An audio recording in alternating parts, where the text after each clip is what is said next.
Welcome to another episode of Please Delete This. Hold on. I can't. Go ahead, man.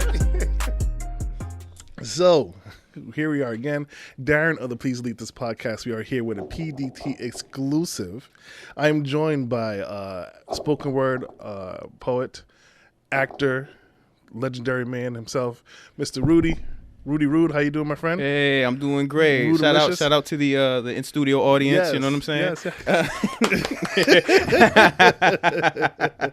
No, I'm good to be here, man. You know what I'm saying? Thank you so much. I know we were going back and forth with scheduling. I don't feel like 2 months easily. I know. But we're finally here, finally sitting down and talking. Happy New Year to you. Happy New Year to you, my brother. How's everything been? Everything's good, man. Can't complain, bro. You Yeah. know, looking forward to what 22. You know what I'm saying? Got to bring, man. I was looking at something the other day, just recounting how 2020 went, and I was like, damn, that really happened. And in 2021 was somehow worse than 2020. Yeah. So 2022, we're here, we're doing. Do you think it's getting better? Are we doing better this year so far? Are we doing worse? I think at this point people are learning how to live with the situation. You know what I mean? At hand. You know what I'm saying? Yeah. So I think once you start adjusting, it's always better. Yeah. Things could get worse, but with experience behind it, it's technically not worse because you got a little bit more, I guess, information to you know what I mean, adjust how you move and stuff. So Yeah, because you see what we came from, so it's the only way to Yeah. go up from Yeah. there. So, Oh, yeah. so I think I know I met you before, but I think we formally met at the Spark Up PVD show. yeah, for sure. And so we were sitting next to each other. Yeah. And shout out to bands, Christina. They were on there reading. They had a little suggestion box, and I had put like a real dumb question. Oh, you going to this first? I put like a out the gate. I put like a real dumb question. Like of course it is anonymous, so I'm like, they'll never know it's me. So I put some question like, would you rather like as soon as you start having sex, you come within like 7 seconds, and that's it for the night? Or something weird and dumb, right? I don't even remember at this point. All I remember was when they asked a question, I had like this villainous look in my eye, like, yeah. They asked a stupid question. And this guy sitting next to me, and he goes, yo, whoever wrote that is stupid. I was like, And so he's looking at me, he's like, you wrote it, didn't you? Like, Nah, yo, listen. I got a photographic and a videotape like mind or whatever. You understand? So if we gonna get to the shits off the rip, then I thought we was gonna start off slow. We gonna get to the shit. Nah. This is what it was. It was something. You asked a question. It was something like, would you rather something or make your partner orgasm every single time that you have sex? Something like that. It was something like that, and I was like, whoever wrote that sucks at fucking. That's what it was. That's what it was. You had a reaction. You was like, That's what it was. I was not proud of myself in that moment. It was a good thought as I wrote it down, but But you know what though? I gotta be fair though. Because I thought about that moment too. Because you said you wasn't gonna forget it. Nope. So I thought about that moment because I Not felt at you was all. gonna ambush me once I felt like it just sure enough. As soon as we start up. Hey, forget all that important stuff we're talking about here. Yeah, forget all that, let's right? go to Let's the talk shits about first. this. I gotta keep it 100 because I had to humble myself for a second or whatever. I'd be like, listen, Doug, you done struck out a few times. No. I done struck out a couple man, it times. happens you know to the what I'm best of saying? us, Yeah, man. yeah. I done happens. struck out a couple times. I So almost wanna I say- apologize for acting like I'm the fucking Casanova, King Casanova. Listen. Happens to the best of us. That's a compliment to you as far as I'm concerned. Hey, you that good that I couldn't? That is too funny. So man. we're actually here to talk about some stuff, some Yes, serious yeah, stuff. Some yeah. Now we got all that out the topics. way, Yeah. right? I'm sure it'll come back up. He was waiting to ambush me with that. I just thought about it in that moment. So Rudy is an actor. Yes. That's how I know you. You recently released a project, or you were part of a project, I should say, called Deep Red. Yes. Please tell me about this because the tagline to it was like a hip hop musical. Yeah, so it's a horror film. It's a horror anthology / hip hop musical short film. Reason being, so horror anthology. Okay. Being that it's an homage to the genre of horror films, like the old school slasher films and stuff like that. Okay. If you are a big fan of the genre, there's certain movies that you'll see kind of like referenced in it. Okay. And then also it has its own storyline, so it is a short film, but it has music in it. So that's why we said hip hop musical. And it's actually my man Lionel Monsanto, known as Shiesty L. He's the writer, director, and producer of the film. It was very dope. Yeah. So I'll be honest, I'm a scaredy cat. So I watched about 7 minutes and I was like, like too scary for me, guys. But it would look super interesting. How you that scared? You living in War Rack. You know what I'm saying? You out here in War Rack and you shook in the mean streets of War Rack and you shook, dog. Come on, man. Listen, Come on, it's man. too early in the interview for me to kick you out, so I'm gonna let this one. So I'm gonna let this one go. I know what you're right, but I've always been like a little scaredy cat when it comes to scary movies, right? Okay. So I started watching it, and I can deal with the zombies and stuff like that. Right. And then it got a little darker, and I was like, oh no, sir, no. But please tell me your role in the movie, because you seem to be like almost. I want to say you're the main character. Yeah. Okay, so tell me. So basically I play a character named Jason Myers, who is a complete narcissist. Okay. Complete narcissist / serial killer. Oh. Romantic serial killer. Oh. And so the film takes place. It's a conversation he's having with one of his exes. So the parts that you're talking about, the scary parts, I know when you say a horror film, people expect it to be like super gory and stuff like that. But those really gory, scary moments, they're very short-lived in context to the entire film. In all actuality, most of the film is very dialogue-based. Okay. You know what I mean? It's really more about the conversation that he's having with his ex and talking about these different dreams that he has. And, when he talks about the dreams and it goes into the dreams, that's really where we get into the more gory parts of the film and stuff like that. Yeah. That's so I saw a little bit, and then I always say how it shifts from like a regular conversation, and it gets goes to a darker tone, and then music layers on top of it, and it like ties it all together. Yeah. Dope, very dope concept. Word. So what was how did you guys stumble upon this type of set, like horror mixing with musical? Well, again, because this is my boy's film or whatever. So and it was all inspired from him. So he's a rapper, and all the music that's in it is actually him. That's his music and stuff like that. And so he's always been a fan of horror films since the first day that I met him. He would always have like a T-shirt of like Jason or Freddy or whatever, right? He's always been a fan of the genre.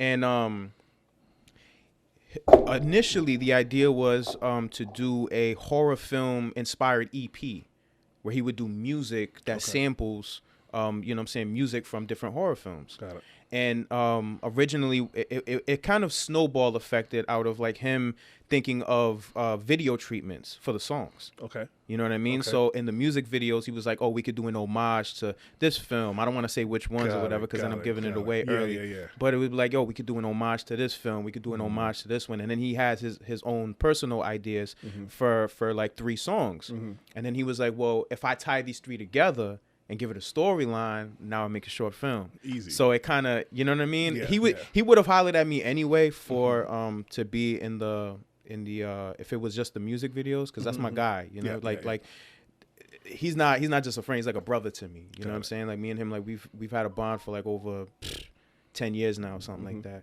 So the idea sparked from there, and then he hollered at me about it, and it's. Like I said, we and him, we have the type of relationship where if he hollers at me, it's 80% I'm already down just because it's him calling me. Yeah. But the other 20% is, figuring out the logistics of it, or does this fit me? And if it doesn't fit me, I'll help you find someone who does fit for this. You know what I mean? Okay. But I read the script and I loved it. The only thing I didn't like was the Spanish, but thankfully I'm Dominican, so I was able to fix it. So I'm definitely gonna try to power through and watch it, but because it looked really interesting. Word. It just, I'm a little. It's like I said, it's and mind you too, I was never like a big fan of horror films. I wasn't, but I wasn't a fan of new school horror films. Okay. Right. So because I always felt like I could always kind of predict what was gonna happen. It was always like, oh, it's quiet. Now it's all eerie. Someone's gonna pop up. Yeah. Oh, they popped up. Ooh, I'm so scared. Right. That's always how it was with me in horror films. But what he made me realize was that true horror films are really about like how the situation affects the people involved in that situation. You know what I mean? So it's a lot more psychology based, which is like more my speed, which is what I love about acting. Okay. Right. I grew up in the theater. I didn't really grow up, you know what I'm saying, doing film and stuff like that. Ever since I was 17 years old, I've been doing a play for every year of my life since then. Oh wow. At least one, if not 2, 3. I think one year I even did like four plays in one year, something like that. Ambitious. So yeah, I mean, I hit the ground running, and you know what I mean. It was like, you know what I mean. I need a play, man. You got something? You got any more of that theater, man? You got any I need more a quick that play, theater, right? Come on, baby, don't do that Come to on, me. man, don't do that to me. But yeah, nah. But the theater is based a lot more in that. You know what I'm saying? And you have to know about psychology to like really capture a character's energy and bring it live to, you know what I'm saying, to people live in that moment. You know what I mean? Whereas, you know, film has so many different genres to it. You know what I'm saying? But when he told me that it was more so about like what the situation at hand brings the monster out in regular people, I found that fascinating. You know what I mean? And it made, you know, and then when I actually read the script, I was like, oh, this is right in line with what I do. You know what I mean? Like it could have easily, as far as the dialogue parts, it could have easily been a stage play. Okay. You know what I mean? As far as how I felt when I read it and everything like that. So how did you so you said earlier the character you played, Jason, he's a narcissist. Yeah. Was that like a difficult role for you like to get into, or were you like, oh, this is easy, I can play a narcissist, no problem? At this point, the only line that I don't cross is certain physical lines, certain things that involve certain physical things, because you can't fake that. Okay. But anything as far as like conversation wise and stuff like that, there's not too many lines at this point in my life. I've been acting for 15 years now, something like that. So there's no real line that I'm not really afraid to really say anything, because it's the character's truth. It's not my truth. Got it. There's no like I know a lot of people, they think like, oh, when you're an actor, you become the character. A part of you is that. Yeah, no. I didn't grow up. I wasn't raised in that idea of acting. I was raised in the opposite of you allow the character to become you. You filter the character through you, but you don't actually take any of this home. Got it. You understand what I'm saying? I could like I've done shows. Well, I've played crazier people. Where I did one show, Top Dog Underdog. Where my character shoots his own brother at the end of the film. No. And then realizes that he shot his own brother, and then runs to his own brother and is holding him and lets out this huge like scream and starts like and the play ends with me sobbing and crying in my dead brother's arms, right? Soon as the last light goes up or whatever and people start clapping, boom, that's gone already. Yeah. You know? It's soon as that first round of applause starts happening, I'm right back to me. I don't carry any of it with me. So my thing is go hard so that it all stays there. You don't take any of it with you. So as far as like, I have comfortability with damn near any and everything because I'm committed to telling the story. Got it. You know what I mean? I love storytelling. Got it. You know what I mean? So how does so I know you're a spoken word artist as well. Yeah. How does, I guess, do you take any of that into your acting life, or do you take the acting into your spoken word life? Like, how do they translate? The latter. The actor. The latter. At first, I'll say my spoken word style was like very influenced from my love for hip hop music, and it was kind of like a bridge between like me never really being a rapper, but me always loving rap music, and my theater and stuff like that. So it was like I could rhyme. You know, understand what I'm saying? And do like the intricate kind of like cool wordplay and stuff like that I've always loved in hip hop. Yeah. But at the same time, I don't have to like flow over music or anything like that. Cause that's not something that I do. Right. So it was in the beginning, it was really that. And then, but as it evolved and as I've evolved as a person, my acting has definitely gotten more involved in my writing. Cause I became more of a storyteller. And I don't necessarily focus on trying to rhyme necessarily. You know what I'm saying? You're more telling the story. Yeah. If it happens to rhyme, like there's no real like if I think of a topic for a poem, there's no like there's no specific formula that I have. It's really about what's gonna match this topic. So like if it does make sense to rhyme because culturally the topic that I'm bringing up makes sense to rhyme, then I'm gonna rhyme a little bit more. If it makes more sense to just tell the story and not rhyme, then I'm gonna do that more. You feel what I'm saying? So you know it's a my spoken word is like mixed. Just basically as an actor, I get to tell other people's stories. As a poet, I get to tell my own story. Okay. You know what I mean? And the acting really influences the performance, which is what's always been my leg up on other poets and stuff. Like I feel like there's plenty of people that could write better than me. But even when I started doing poetry slams and competitions, you know, I won my first poetry slam that I was ever in. But part of the reason why I felt like I won it was because my performance just bodied everybody. Got it. Like I had like I was in the first slam that I was ever in. I was in slams with people who are like national poets now. Portia O, Janae Johnson, Niayel Israel. Anybody who knows Christopher Johnson was in that slam. My man Art Collins, who's a veteran at the Lizard Lounge. Maybe a couple other people, but like I went in there and just bodied it just because like I'll walk in there, I'll take the microphone and move it out the way and just, you know what I mean, project. And everybody was just like, yo, I ain't seen nobody really do that, you know, because Portia at the time was reading her stuff off of, if you see Portia now, she's a beast. Yeah. Like after that, she came back and whooped my ass. You feel what I'm saying? I still got a boot print on my right ass cheek that still hurts every now and then when I think about that night. But Portia at the time, like before she really got into her stage presence, was like reading her poetry off the page.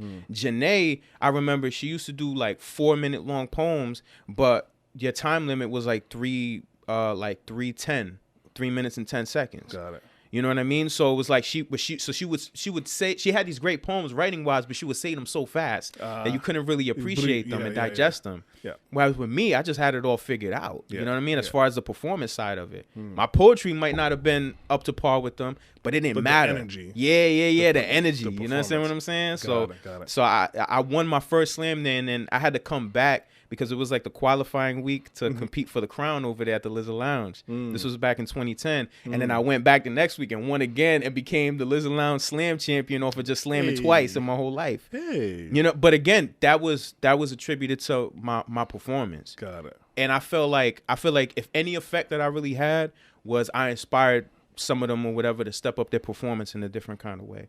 You know what I'm saying? So yeah, I'm a little legend in that kind of way. You know what I'm saying? A little something. Life flex. So go back to the music, to the movie short film for a minute. Yeah. So Deep Red looks like it's done really well. Yeah. It's won a couple awards. It's been nominated for a couple awards. I think we're on like 14 right now. Wow. Yeah, man. Indie films, right? Yeah. Where can somebody like me view it? You go up on YouTube. It's right on YouTube. Yeah. Just look up Deep Red, DEEPREDD. It should pop right up. You know what I'm saying? So that's red with 2 D's, of course. And if you got me on Instagram at It's Rudy Roo, you know what I'm saying? Just hit me up. I'll DM you the link if anything. You know what I'm saying? I'll show you the way. So I guess in speaking about the spoken word part of you and the actor part of you, what has been like your favorite project that you've been involved in? I'm sure you have a catalog of things, but if you could pick maybe 1 or 2 that has stood out for you, maybe you've learned a lot in yourself during those things, or you've grown because of those particular projects. It is there's been different projects. My bad. There's been different projects that along the way, at the time that I did them, or at the time with what I understood about acting, like I did a show called The Motherfucker with the Hat, where at the time that I did that show, I feel like it required everything that I understood about acting in order for me to play that character, right? And then even recently with Deep Red, I feel like Deep Red shows my my versatility and my range, in a very different way. But if I have to choose, I think the most significant show, which is probably the best way that I could really answer this question, because like I said, it all depends. But probably the most significant play that I've ever been a part of was this show called The Moby Dick Project, and it was a contemporary version of Herman Melville's novel Moby Dick, where there was the original story, you know, Captain Ahab, the whole, you know, he assembles the Pequod after getting his leg bitten off by Moby Dick, right? Mm-hmm.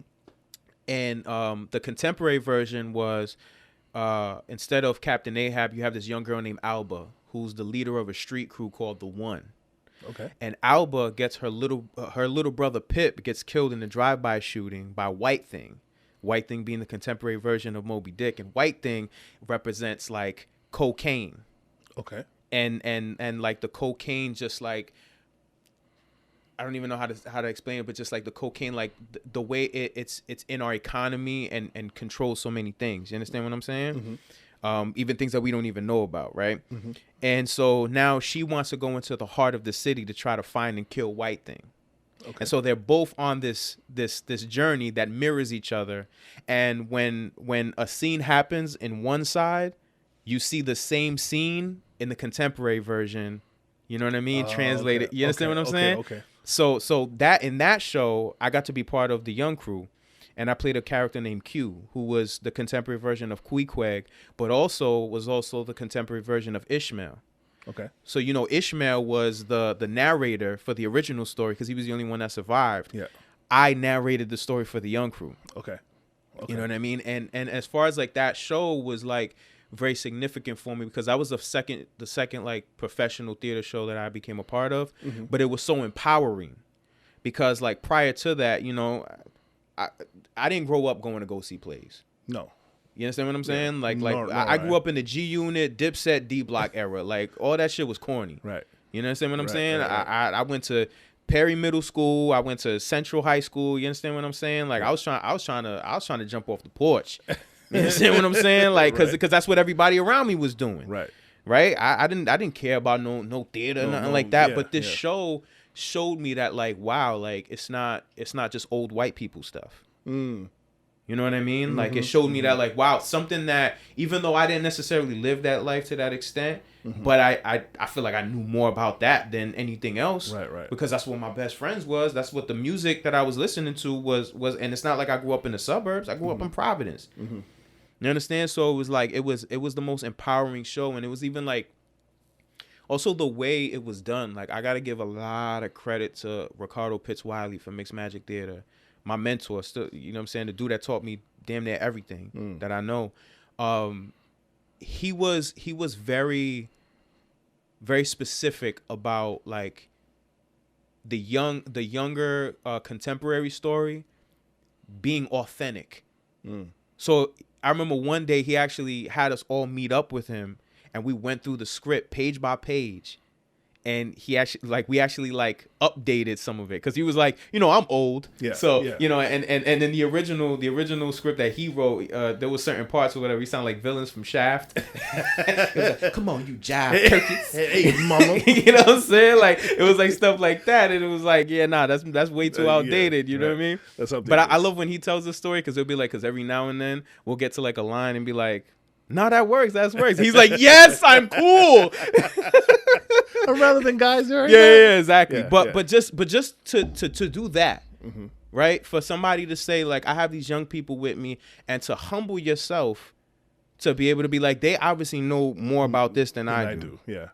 And to be smart enough to be like, you know what I'm saying? Like, no, y'all put your thing on it. Yeah. Put your spin on it. You understand what I'm saying? Help me understand this. Yeah. And then on top of that, that show was also documented. The process of that show was documented by MIT because they were working on a study guide called New Media Literacies that focuses specifically on how do you take old media and use new media to teach older, you know what I'm saying, older stories. So it was like that show was like the primary example. Got it. And some of the stuff that I came up with in the Young Crew story or whatever that I fixed up specifically, it was like one line where my character was drawing a parallel between what White Thing is and what we are, and we was like, you know what I'm saying, because White Thing, he the biggest fish in the mall and we just Nemo.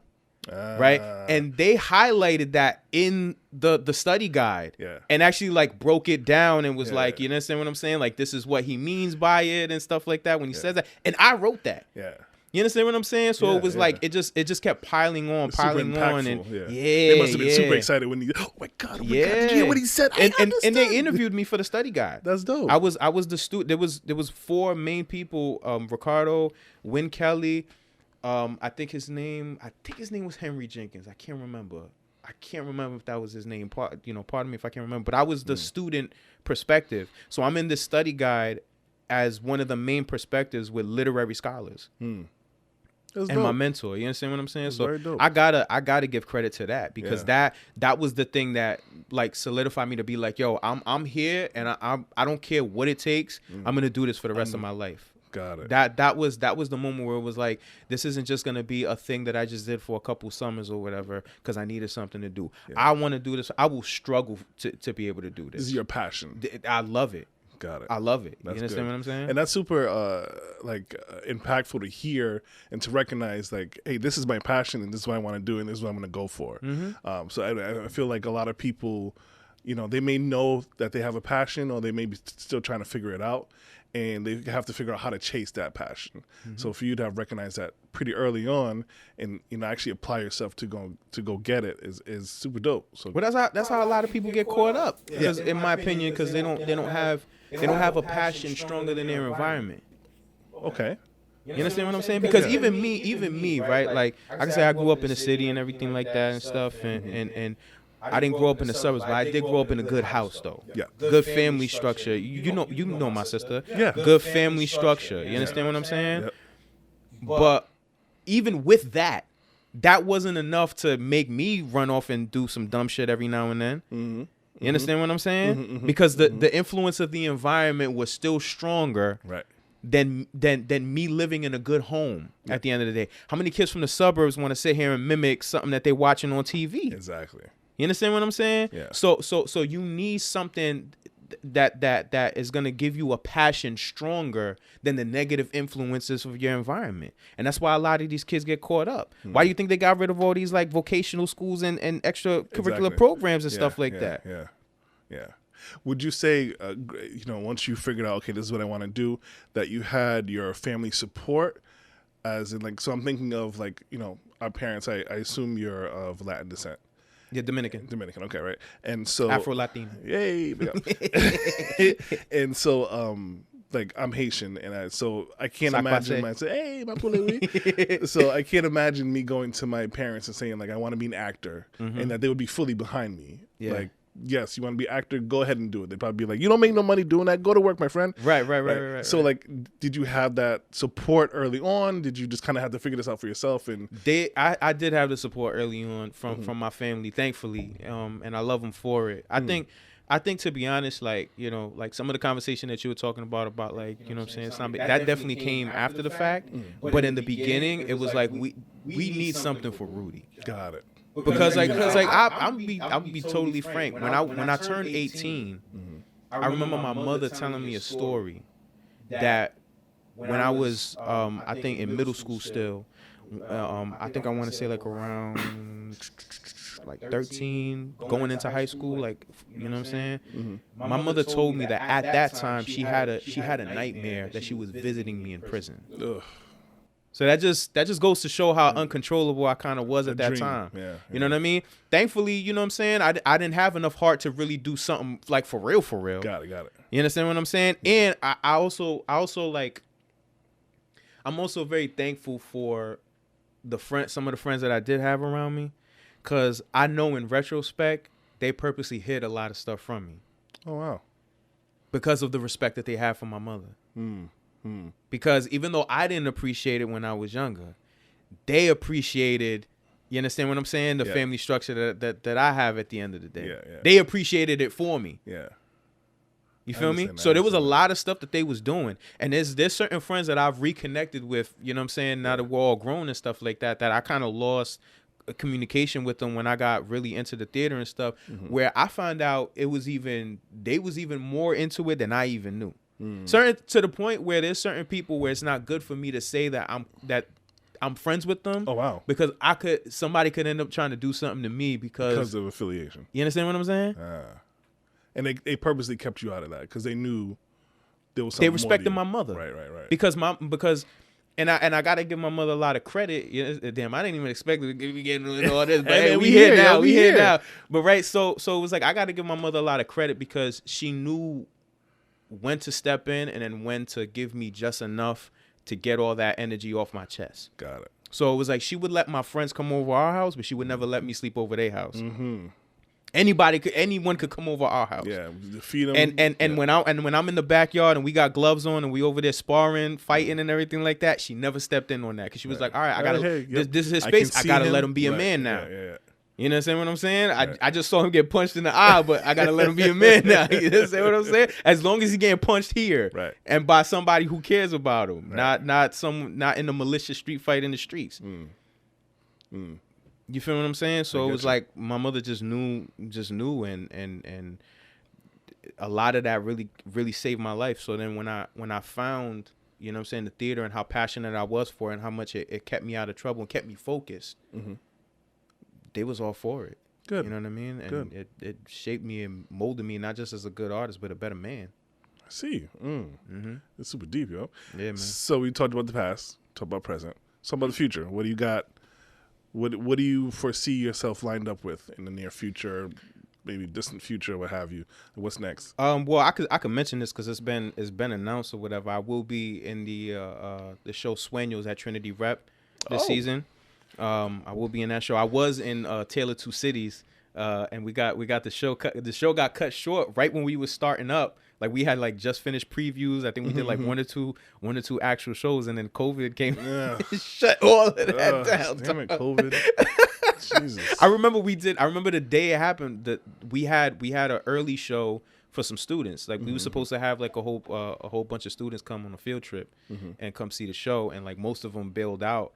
And but we still did the show for the students, and then we were supposed to come back that night to do the show, the evening show, whatever. And they just cut like, nope, cut it. And the rest of the run was done for. But thankfully, I left a good enough impression that they wanted me back. So I'm gonna be doing that. And honestly, bro, like I always take things just one step at a time. That's always been what works for me. I don't always suggest it for everybody else, but for me, what's always worked for me is just focusing on what's in front of me and just putting my best foot forward. You know what I mean? Around this time of year though, like winter time or whatever, it'd be a lot of like holiday shows, and it's like I'm not a singer or nothing like that, so it's like I'm not about to be. You want to do a little dance number? Nah, I ain't doing all that. You know what I'm saying? I mean, nobody's gonna knock you for it, you know.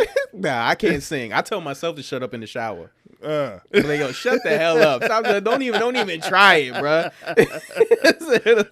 So yeah, nah. That'll be it. But for right now though, like I definitely want people to check out Deep Breath, and that's the beautiful part about like doing a film is that you keep promoting it or whatever, even though it's out. You know what I'm saying? Like that came out in October, but it's still up there. Yo, man, you can still watch it. I still see the ads, and then like I saw the Indie Award thing, and I was like, oh, that's dope. Yeah, I'm too scared, but I'm gonna power through. It's short lived. I promise you. I hold you to that. If I have nightmares, I'm calling you. Then I had another question. I can't remember it. So we actually talked about the past. I saw your daughter was in the project as well. No. That's Shiesty's daughter, not mine. Oh, okay. I ain't got no kids. Don't be putting sorry. that on me. No, hold up now. Don't be putting that on me now. I'm sorry. Because I saw. I think you shared it, and I could have sworn you said like my daughter. Or No. Apologies. I want to wish that upon you. Shout out to Melly. She was incredible in it. And then you said something too, and I lost it.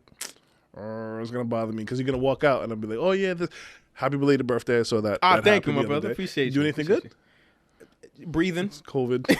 Breathing. What else can you do? Happy to breathe. Right. See what I'm saying? What else can I bother you about? What else is happening that you want to be involved in that you're like currently not involved in? Like, so I know in Rhode Island we have a lot of things. A lot of people are moving and shaking. I saw you like on the franchise report, and I don't know if you know Heart and I released his movie Pray for the Bear. I wanted to go watch it. I wanted to go see it. I wanted to go to the premiere, but I got out of work too late though. Yeah, so I ended up missing it. Life gets in the way. But like, what is something that you want to be involved in, but maybe not there yet, or like it's kind of like on your wish list, if you will. I'm gonna keep like listen, bro. Like, and I hope this doesn't come across like cocky or arrogant or nothing like that, but like my process as an artist like has really been like more meditative than anything. And like the biggest thing that I've learned, because on stage you got to be in the moment. Okay. Right. It's like you can't think about the show like especially when you're doing a play, right, where you're doing literally the same thing over and over and over again. Right. You can't sit there and think about how good you did the show last night. Yeah. Because it's gonna affect how you perform tonight. Because the second you don't perform or it doesn't feel as good in your body as it did last night, now you feel like, oh, now I'm in my head. So you always have to like recenter yourself and be focused on the moment that's in front of you. And it's taught me how to meditate in real life and how to just appreciate the moment that I'm in. You understand what I'm saying? I get it. So like as far as like what do I want to be? What do I want to be a part of? I want to be a part of whatever's meant for me. And I feel like at this point, like I put out a certain energy. Like when you start, and I don't mean to sound like pseudo like deep or whatever, anything like that or whatever. Your third eye is open. It ain't that serious. But there is a power in like, and when you get situated and plant your feet in your own energy. And what you understand about yourself, when you understand who you are, right? Because when you understand who you are, you don't waste your time doing things that's not meant for you. Like, you don't see me getting into modeling. I ain't cute like that. You know what I'm saying? Like, I'm handsome, but I ain't cute like that, bro. Like, you know what I'm saying? I'm gonna be over here. All right, look at the lips. This is, Yeah, nah, man. Like, I pride myself in being a light skinned dude that don't act too light skinned. You know what I'm saying? You do have a couple legs up on us dark skinned brothers. We won't even get into but I'm saying, like, I don't be doing the squinty eyes. You know what I'm saying? Like, nah, I don't be doing that. I don't be sitting there licking my lips 10,000 times a day. Listen, if I see this happen in 3 years from now, if I see you like on my IG, like. Ain't no duck lips, bro. I know, because I know what works for me. You understand what I'm saying? Right. If you cute like that, hey, do your duck lips, B. Go ahead, son. You know what I'm saying? I ain't mad at you, right? You know what I'm saying? Because I'm not envious. You know what I mean? Yeah. I only want what's meant for me. You understand what I'm saying? So it's like for me, I feel like at this point, like when I think about certain things, like just how I always put my best foot forward. It's been so many situations where my reputation has gotten me into doors that, you know what I'm saying, otherwise might have been difficult for other people. You feel me? Like even getting involved with Trinity Rep, right? That's a snowball effect that started years before I even did anything with Trinity Rep. Because the first show that I was a part of was they were doing a collaboration project. They still are with Rhode Island Latino Arts Association. Okay. Where they were taking Shakespeare and doing it bilingual. So you had the original Shakespeare text and they would mix it with Spanish, right? And they would translate. Shout out to Kufa. He was part of the people that were like translating it. My man Orlando. Tatiana was the director the 2 years that I did it. Shout out to them. Shout out to Tyler. Who helped like facilitate that and everything like that. Shout out to Rhode Island Latino Arts Association, and shout out to everybody that was in the cast. I ain't about to sit here and name everybody because then I'm gonna be shouting out mad people. But anyway, right. Right? That when they were looking at the auditions, right? They obviously they have a program there and stuff like that, so they're gonna cater to people that's in the program. You know what I mean, and stuff like that, which is understood, right? But when they got to my video, they was like, yo, he's dope, but I don't really know him like that, right? One of the people who had just started working there as a stage manager, who used to stage manage at Mixed Magic, was like, yo, I can tell you right now, if you pick Rudy, you ain't got nothing to worry about. Yeah, that's dope. You understand what I'm saying? Yeah. And that just goes back to me just again putting my best foot forward. Got it. And not just put my best foot forward as an artist, but put my best foot forward and wanting to be a better person too. Because it's not just about like just being a great artist, but then being an asshole. Yeah. You understand what I'm saying? Yeah. It's I'm gonna give y'all some game. It's the 3 P's. This is what I live by. The 3 P's. Okay, I'm ready. Presentation, professionalism, personality. Okay. Right? So your presentation is what do people see off rip before they get a chance to know you. Yep. You see somebody on stage, you see them do their thing, that's their presentation. Yep. And that'll be what'll spark you initially to want to work with them. Okay. Right. Okay. Then when you meet them, you know, connect with them or whatever and stuff like that, and you actually get them involved when they're actually working and they're professional. Right. You don't got to babysit them. Right. They know all their lines, or they show up on time and all of that. That makes you enjoy working with them. 2 Ps. And then if they're a good person on top of it, 3 Ps. the personality, Yeah. that's gonna make you want to continue working with them. Got it. Yeah. You understand what I'm saying? So like when I walk in, I don't care how many people are in the cast, on the staff. I'm gonna walk in and say hello to every single person in that room. I don't care if it takes me 5 minutes before I get to settle down into my own space. Yeah. I'm gonna walk in and say hello to everybody. You know why? Because the person working the lights, they don't get the applause at the end of the night. But they're a very crucial part of it. You understand what I'm saying? Yeah. The person that cleans up after all of us and stuff like that. Once everybody else is going, when us as the actors, when we get to throw around a whole bunch of shit or whatever, and there's just stuff all over the floor. Somebody gotta pick that up.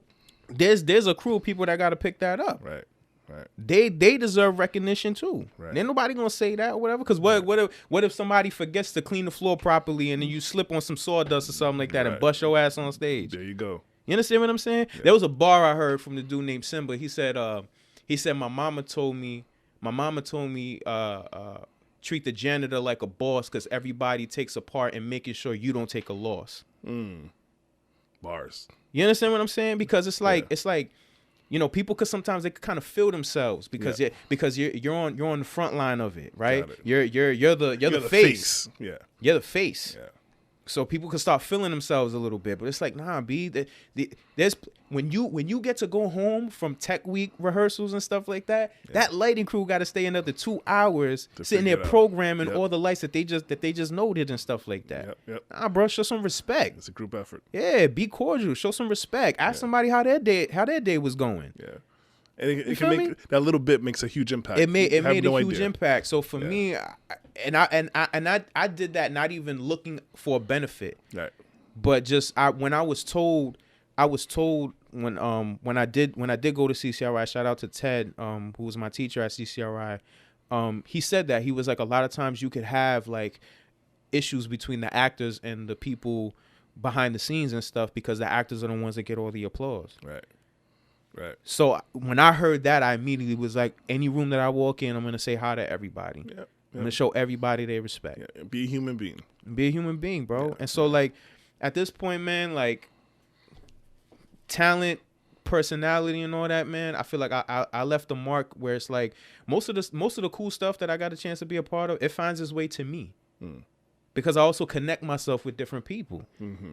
You understand what I'm saying? Mm-hmm. My network is kind of crazy. It's crazy. You understand what I'm saying? Yeah. I ain't saying that like I'm like super duper famous and no it's shit not like a flex that. Or anything, but I mean, but you gotta be honest though, man. Right. You gotta be real because you earned it. Right. You understand what I'm saying? There's 15 years of my life I put into this, man. I deserve to say something good about myself. There you go, as you should. I can't get those 15 years back. You understand what I'm saying?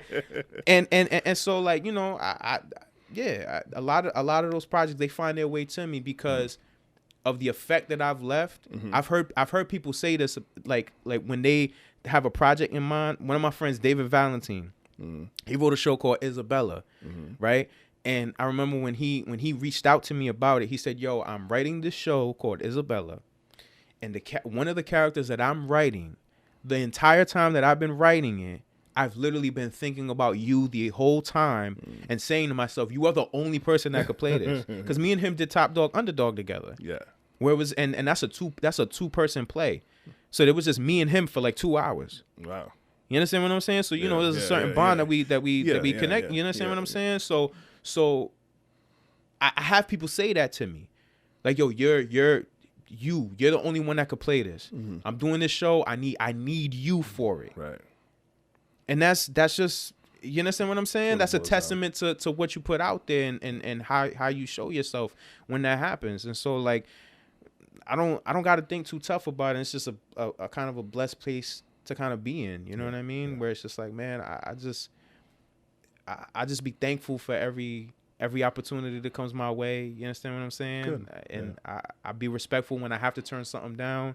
You know what I mean? Yeah. I work with people. Like I just try to stay humble, bro. And everything else like plays its own part. in that sense. You feel me? So Well, like, definitely looks like it's paying off, I will say. yeah, man. I ain't mad at all, B. So again, I'm super appreciate that you came, sat down, had an interview with us. We're super happy about it. Can you tell the good people where we could find you on social media? Yeah. You can find me on Instagram at It's Rudy Rue, ITSRUDYRU.